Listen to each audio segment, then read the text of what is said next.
Hey gang, AV here. I had another project going on in addition to my World War II diorama, and that project involved this guy. This is the Indoraptor, or whatever the hell he was called, from Jurassic World 2. With what the hell is his name? Chris Pratt and all that. This particular figure, I think he's like 20 bucks at Walmart, but I got him for $12 on Amazon. So, you know, as long as you're buying like one or two other things, you don't even have to be a Prime member. He qualifies for free shipping. So, even if you're not a Prime member, you can buy one or two other things and you get them for 12 bucks. I mean, you can't beat that. He comes with a tail attachment, which isn't attached here. But, I bought him because I saw online that somebody turned this guy into a dragon. And because I'm a Boss Fight Studio collector, and it's a fantasy-based 1/18th scale line, and then they have dragons in their mythology, I decided, you know what, I want a dragon too. So I bought two of these guys. This guy I'm going to turn into another dragon, but I've already made one. And I used the same methods that the other guy had used. That had inspired me to buy the character in the first place, the toy in the first place. Basically, they had used this guy as the main body, and then bought a set of Sauron's wings from Marvel Legends Build-A-Figure, and swap the arms out. So that's what I did. And I also gave him a new paint job, as you can see. Green with a gold belly. I tried to dry brush some gold on his scales. You can kind of see on his legs there, just to make it a little reflective. Gave him a black wash after that, but I'm very happy with it.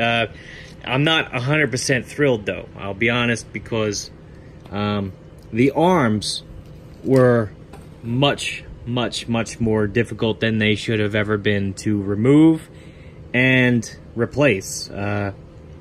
Basically, the arms on this guy at the shoulder are not only pegged in there with a plastic peg, but they're also pinned in there with a metal pin. And I'm not entirely sure why they did it that way, but basically the hair dryer, heating it up and then removing the limbs technique only kind of worked, because it got the plastic part off, but you couldn't get the pin out. And I tried everything. I tried to get some clippers in there without damaging it. Didn't work. I tried to use my Dremel to drill it out, which eventually worked, but that tore the hell out of the socket for his shoulder. And long story short, the only way that I could get these arms onto that figure after removing these piece of shit arms was to put two metal washers in the shoulder socket, and then using the hole inside the washer to peg the arms into place. And unfortunately, with mine, that meant that there's very little friction holding the arms in place. As you can see, his right arm especially is quite loose, which sucks, because that means posing him with his wings spread and stuff like that is going to be a hell of a lot more difficult. I'm going to actually try to heat this up, remove the arms, maybe apply some varnish and floor wax or whatever in there. Hopefully that'll help tighten it up. But for the most part, that was the only way I could get the arms on, was to actually basically butcher the hell out of the figure and then put metal washers in there to act as a new arm socket. I had used a healthy supply of super glue to get them in there, but in retrospect, for this guy, if I ever decide to make a second one using the same method, which I don't think I'm going to, I think I'm going to try something different. But I would recommend using maybe the metal washers with some green stuff behind them to help give it like a very sturdy space. All you have to do is like roll out basically a strip of it and then curl it up into that socket, put the washer on top, and then super glue it on the outside. Let all that dry, and then apply the floor wax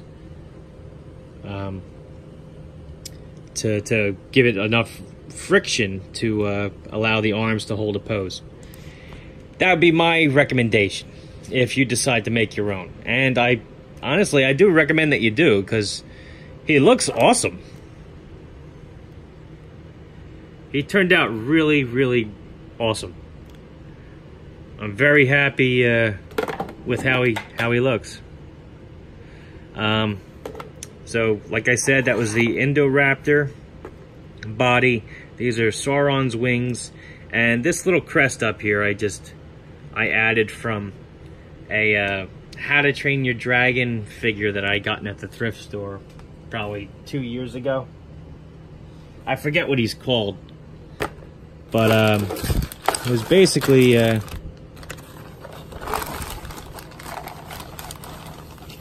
guy that had these wings and this back.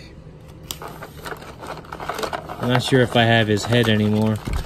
But basically, this was the crest that he had above his eyes, and then his eyes were right in here, which I cut out with an X-Acto knife, and then just glued the crest onto the dragon.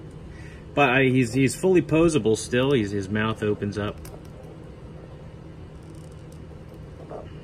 You know, I can actually use a flame effect and shove that in there. Should be pretty cool. I am very happy with the way he turned out, especially paint-wise. I took my time with it. It took quite a few hours and quite a few layers to get this effect on there. But it turned out nice. And yeah, the only downside is how loose these arms are. And I did have to modify these too to get them to fit. So don't think for a second that you're going to be able to just buy these Sauron's wings or take them off of your Sauron figure and just put them onto this figure when you need a dragon and then swap them back and forth. It's not going to work like that. You need to actually modify the wings, cut the pegs, trim them down just to get them to fit, because his chest is very narrow, as you can see. And the pegs would actually bang into each other if you just plugged them in directly. So modification is definitely necessary if you're using these. I also had to trim the I had to trim this part of his wing here too, because it was banging into the body a little too much. I wanted to give him some more range of motion, especially since I do plan on putting a horse saddle back here to give my figures a place to sit when they're riding them. So that means they need a place for their legs to go and everything else. So, all right. Well, anyhow, this is the Indoraptor, or whatever the hell it's called, from the Jurassic World 2. The genetically engineered dinosaur that they made in that. Sauron's wings, and some paint apps. And I have a 1/18 dragon, rideable dragon, once I get a saddle. And just for comparison, that's his buddy right next to him. That's how he started out. Finished product. If the arms weren't such a pain in the ass, this would be a custom I could recommend to just about anybody to try. But because the arms were so bad, you're going to need to be a little creative and really patient if you actually want to get this to work. Alright, so anyhow, this has been AV. My next video I'll have this painted. And if you like this video, check out my channel. If you like what you see there, then please subscribe. And as always, thanks for watching.